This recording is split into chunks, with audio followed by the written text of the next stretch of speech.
was ano maubot na itong ang silot na atong tang madawat.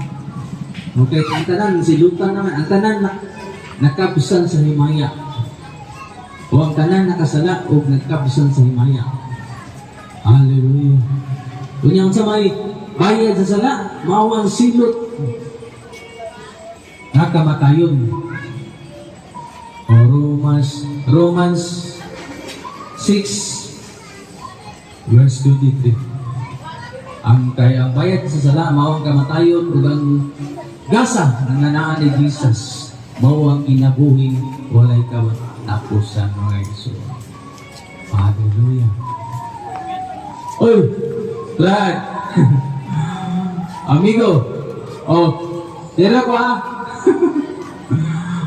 Hallelujah. Bradix.